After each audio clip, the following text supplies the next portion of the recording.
Get your creek on. Hello and welcome to episode 23 of Get Your Creek On, a podcast about Jonathan Creek. Thanks for joining me today as we reach the penultimate episode of Series 4, The Chequered Box. A distinguished police officer is photographed laughing at a hanged woman, but denies all knowledge of it and certainly denies being the perpetrator in any way. Can Jonathan help prove his innocence and work out what really happened? Spoiler alert, yes. Watching the episode prior to listening to this pod will be in no way whatsoever to your detriment. In fact, the very opposite will be true. You'll be able to understand the references, be able to visualise what's being talked about, and, even more importantly, you'll be able to categorically consider yourself a winner. One thing's for sure, you won't need to worry about this following statement. No creek, you freak, baby.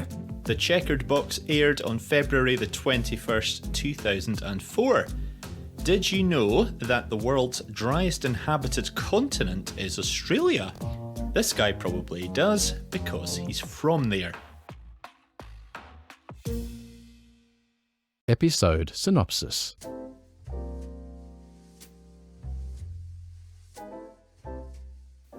We start this week at Carla and Brendan's house where workmen are grafting outside doing plumbing works.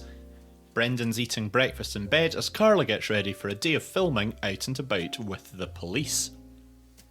Brendan's delighted to receive a letter in the mail stating that the internal filming of his recent colonoscopy is being put forward for use at a teaching hospital. Carla goes out to use their temporary portable toilet in the street, and the workman and a passing taxi driver all holler at her. Meanwhile, Jonathan's in a public park where Adam is doing an endurance trick that involves him being buried underground for 8 days. They converse via walkie-talkie. 2 women have filed a sexual harassment complaint against Adam, saying that he looked up their skirts from his position 6 feet under and, to make matters worse, appeared to be pleasuring himself as he did so. At that moment, an underground train passes beneath him, and we see that the vibrations do indeed make him look like he may be shaking hands with the milkman, as it were.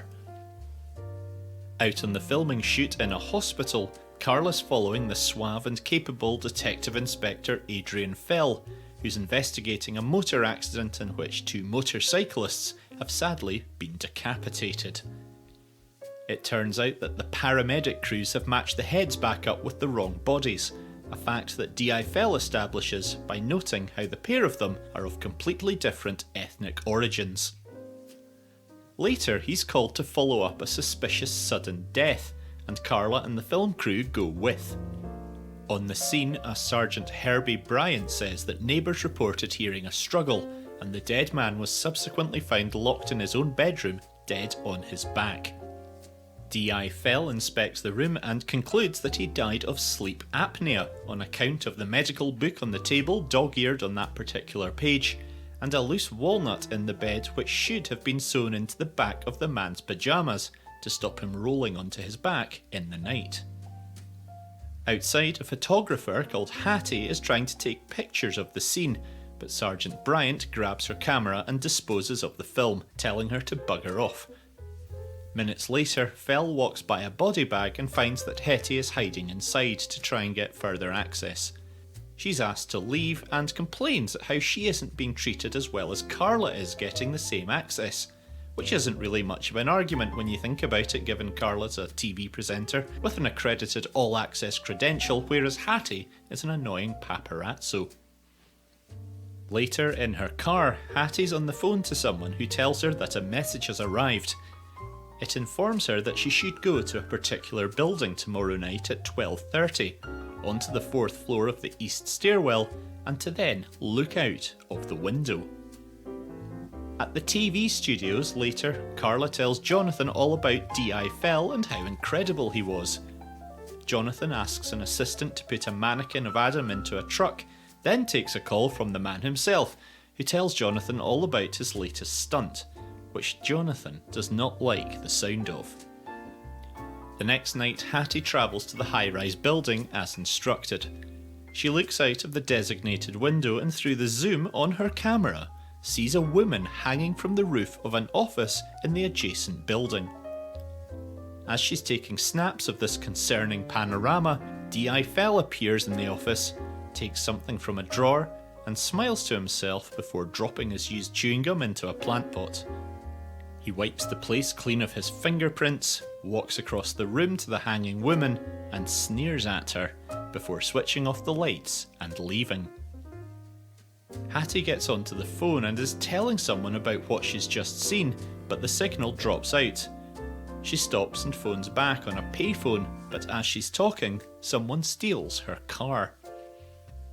At the TV studio a day or so later, Jonathan turns up to find the Eyes and Ears crew filming a recreation of the death of the hanging woman, who was a lawyer called Marion Crespo. Jonathan's irritated by the levels of conjecture and speculation in the violent recreation of Crespo's death as presented by Carla. Later, Brendan arrives home just as the portable toilet's being towed away, with their indoor plumbing now back up and running. He's settling down to watch his colonoscopy video when Carla calls to tell him that she's still inside the portable toilet, which is now being towed to Nottingham. She phones D.I. Fell, who arranges for police to pull over the Land Rover towing her and pick her up. He has them take her to his house, where he prepares some dinner for the pair of them. Elsewhere, Hattie and another photographer turn up to get snaps of Adam's latest wheeze, which is being attached to a cross in a park just like Jesus was.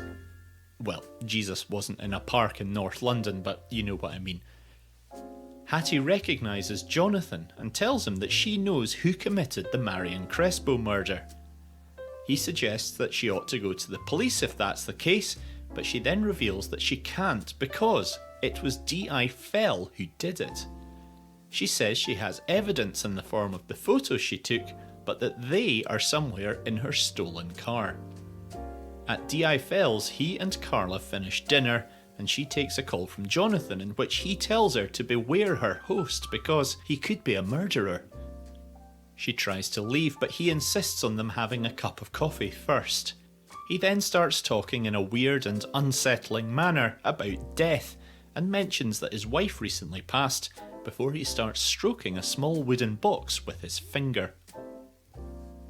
He's interrupted when his daughter Jessica arrives out of the blue.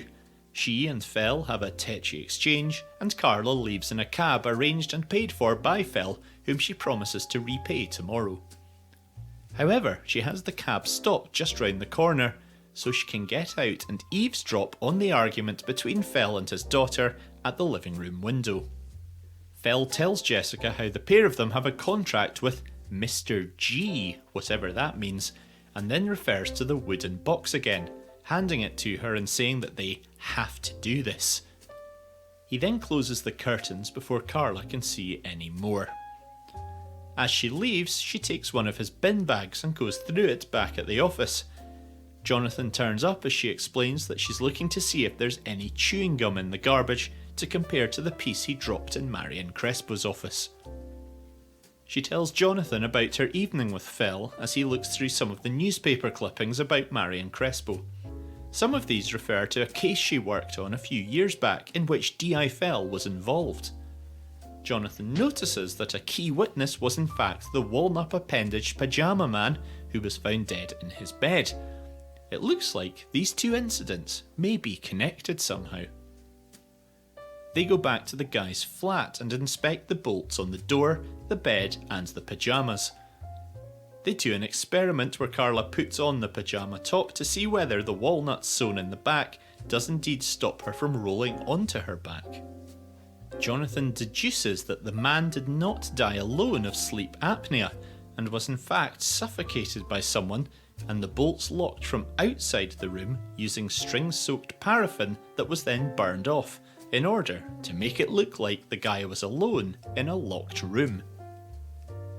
Outside, as they sit and discuss matters in Carla's soft-top car, someone tries to kill or maim one or other of them by ramming a large knife through the roof, narrowly missing them both.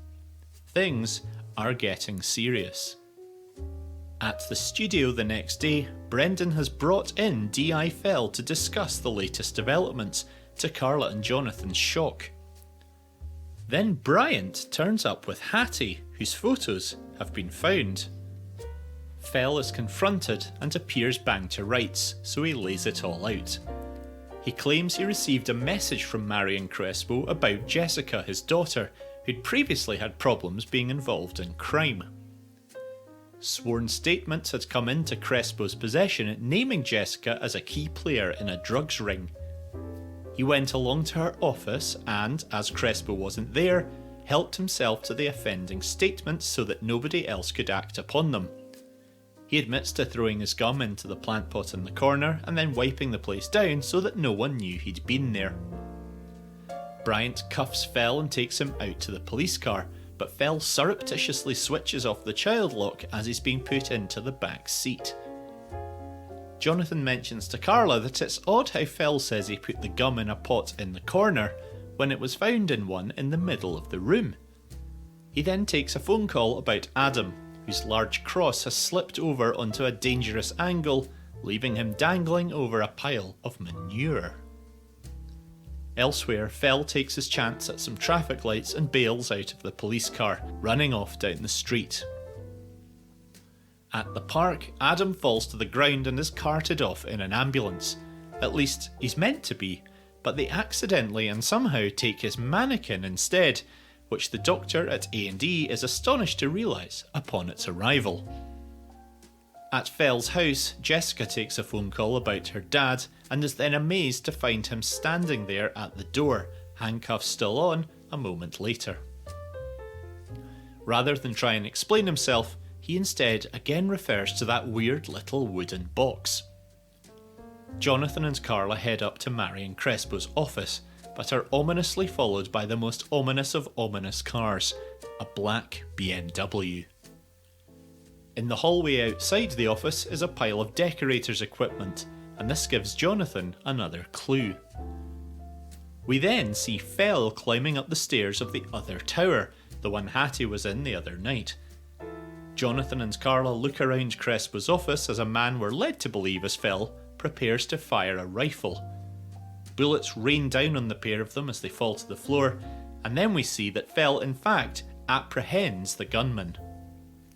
The cops arrive and arrest the rifle bearer, and Jonathan gets on with the denouement. The man who fired those bullets was the one who also tried to set up Fell to take the blame for Crespo's death. He had a temporary partition wall put up to split Crespo's office in two, which couldn't be seen from the side-on angle Hetty was sent to witness things from. Crespo was killed and hanged up, but Fell went into the other half of the room and didn't see her at all. A humorous picture on the fake wall caused Fell to laugh, and it appeared from sideways on that he was sneering at the hanging Crespo. His gum went into a plant pot that appeared to be in the corner, but was actually in the middle of the room when the fake wall was removed after he'd gone.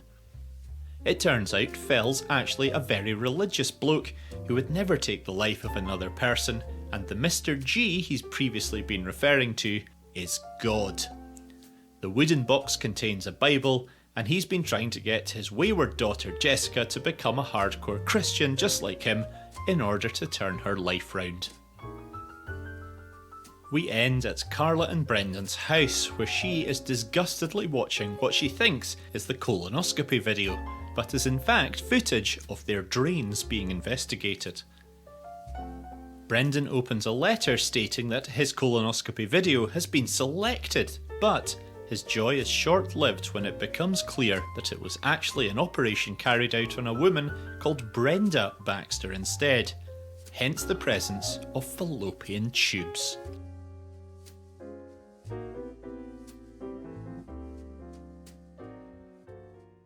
Episode Analysis. There was something reminiscent of a previous episode in the Central Mystery this week, and that previous episode was Mother Redcap, in which the High Court judge was murdered by the long-tongued police officer for his involvement in a case years before. In the Chequered Box, I did enjoy the macabre idea of revenge being sought on a police officer by having him framed for the murder of another enemy of the perpetrators, a kind of two for the price of one type thing. Interestingly, we'll see a similar thing happen again in the main storyline of a future episode, so bear it in mind. I wasn't quite sure why Detective Inspector Fell would agree to go to a meeting with a lawyer at midnight. That did strike me as being a bit weird, but the fact it was at night time and really dark certainly did help add to the sinister atmosphere of the moment when he was photographed there. The image of the hanging Crespo is an all-time Creek classic, I think you'll agree, and whilst the window frames perhaps give away the solution to the mystery, it was nevertheless a great scene, particularly when Fell walks across and chuckles at the dangling corpse.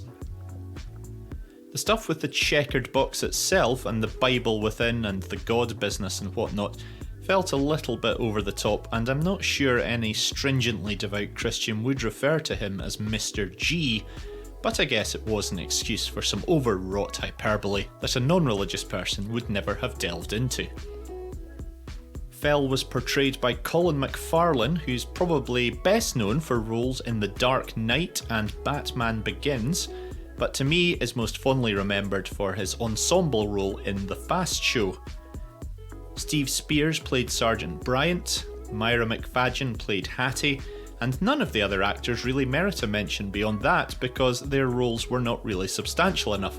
So rather than take up time by listing 2 or 3 others, as I'd normally do in this part, I'm just going to skip over it without referring to any of them in order to free up vital seconds for other information, rather than leaving it out to include references to people who don't warrant it.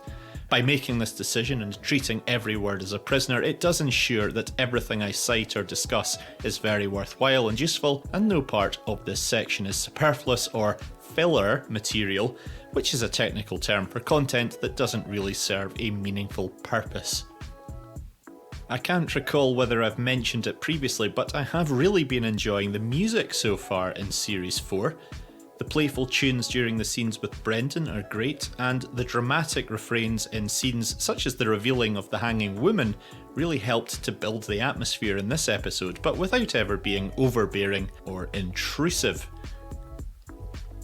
This was sadly the final episode in which Brendan appeared, which is a real shame as his addition to the cast has made for some fantastic moments, and the beaming pride with which he talked about his colonoscopy in this episode was a real highlight.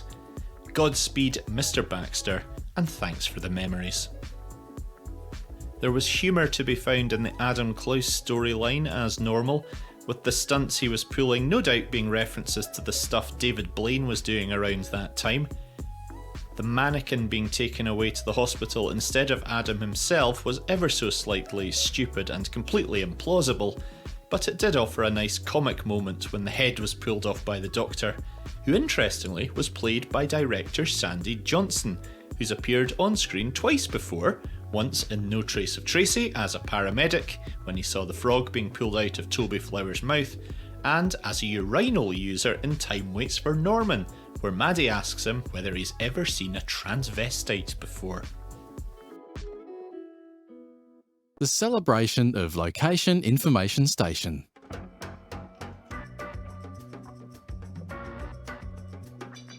The park in which Adam's harebrained crucifixion stunt takes place is Roundwood Park in Willesden, North London. It has both English Heritage Grade 2 listed status and Green Flag status, and houses an impressive selection of trees and different fauna, plus a pond and an aviary. Indeed, Adam was doing quite a lot of bird watching during the episode, if you catch my drift. Not at all far from there, when the police pull over the man driving the Easy Lav toilet to let Carla out, she disembarks just outside the Ace Cafe, which is situated at Ace Corner on the A406 road, also known as the North Circular Road. The cafe has been open since 1938 and is apparently a popular hangout for rockers, petrol heads and bikers. It has a very reasonably priced menu with the British breakfast, including everything you'd expect to hope and see, setting you back just $7.95, chili burgers coming in at just $6.95, and chicken jalfrezi a mere £8.95. And finally, the skyscraper building in which Marion Crespo was found hanging in her office is the City Point building at 1 Ropemaker Street, just round the corner from Moorgate Station in the centre of London. It's a total of 132,000 square feet of office space, has 7 lifts, 413 bicycle racks, 524 lockers and 35 showers. At the time of recording, there are offices for rent on the 5th, 6th, 7th and 8th floors, presumably because previous tenants moved out upon hearing that someone was murdered there in 2004. Oh shit, no wait, no they weren't. Jonathan Creek's fictional. Damn it! I always forget that.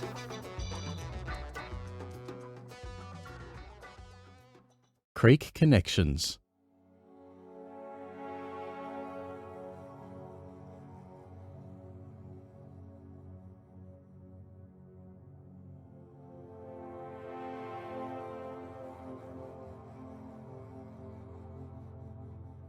At 13 minutes 26 seconds, we see Carla and Jonathan standing talking outside a building with a sign on it saying Shed 8.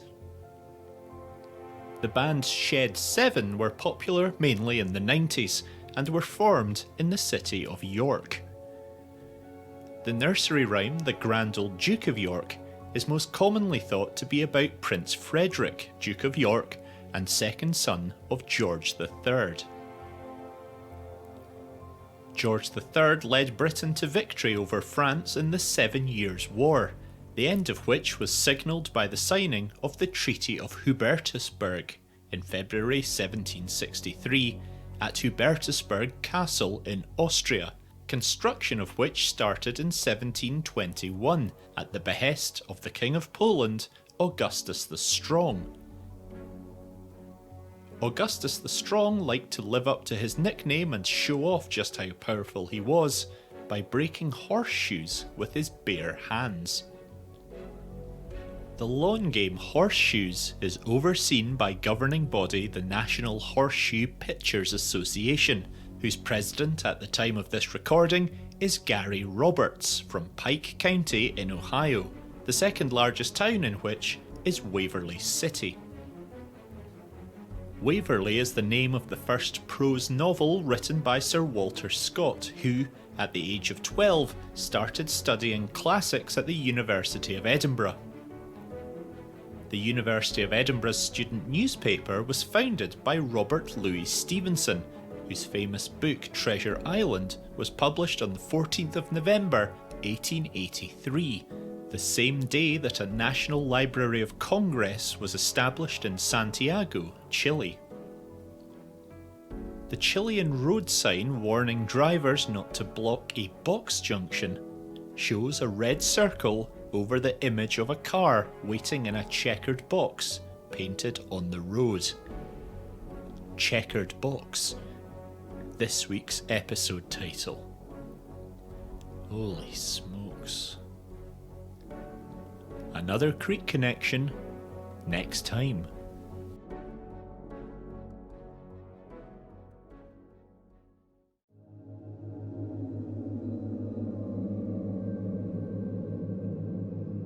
Relaxation time. Tranquil, dreamy serenity. For anyone suffering from exhaustion, trauma, worries, or a stiff back, there are a plethora of modern remedies and treatments that claim to help. From the wandering hands of a chiropractor to creams and potions containing God only knows what, probably dolphin semen or similar, it's easy to be drawn in by the proverbial Greeks bearing gifts, who are in fact just after your money in exchange for smoke and mirrors. The one and only foolproof, proven antidote to anything hindering your life is autonomous sensory meridian response. Whispered words and ambient audible horizons are guaranteed to create a tingly, warm, non-sexual, unless you want it to be, feeling that will wash away all negative sentiments and feelings like a big industrial hose. And when those whispered words are Jonathan Creek related, what could possibly be better?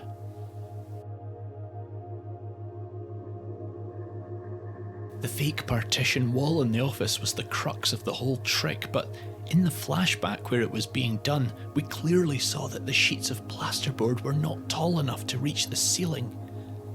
Are we really to believe that they started cutting extra bits to fill in the gaps?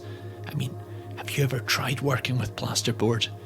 It's messy as hell when you start slicing it up. Just a word of warning. When Adam's in the coffin, he complains about the vibrations from the underground trains on the Central and District lines. But if this was filmed in the park mentioned in the location section, then those two lines don't pass underneath there. The closest would be the Bakerloo and Jubilee lines. Do they honestly think we wouldn't all notice this? Oh, come on, David Rennick, some attention to detail wouldn't go amiss. Hattie the photographer drove a Peugeot 405, which are still being produced these days in Iran, Kazakhstan and Egypt, but were only built in Europe between 1987 and 1997.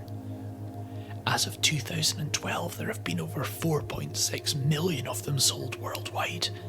That includes both the saloon and estate versions, if you're wondering.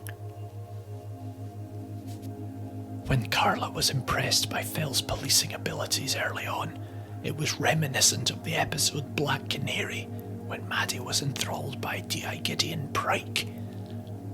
On this occasion, though, Phil's interpretation of events surrounding the man in the bed's death were proven wrong, whereas Pryke was pretty much on the ball throughout. One of the criminals in the newspaper cuttings is called Jason Lee, which is the same name as both a footballer who played for Nottingham Forest and the actor who played Earl in My Name is Earl. If I had to rank those three Jason Lees in order of fame, then it would probably be Jason Lee first, then Jason Lee second, and then the final Jason Lee third. Feel free to email in if you disagree with that, though.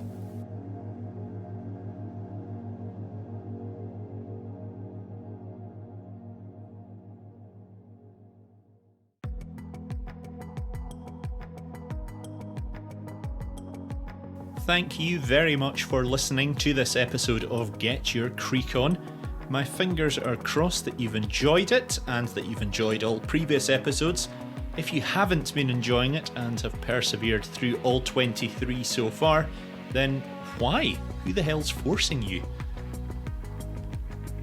You can contact the show anytime by emailing getyourcreekon@gmail.com, by Twitter @CreekGet, or by heading to the website, which is getyourcreekon.co.uk.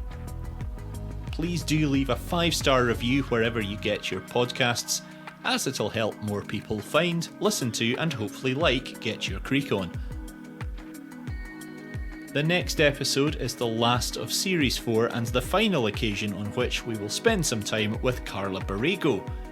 Gorgon's Wood is the story of how a priceless porcelain statue impossibly disappears into thin air, a mystery which is investigated by a clever man whose name rhymes with Bonathan Greek. That's it for today. I will see you next time, hopefully. In the meantime, look after yourselves, don't do anything too stupid, and keep on rocking in the free world. I'm Toby.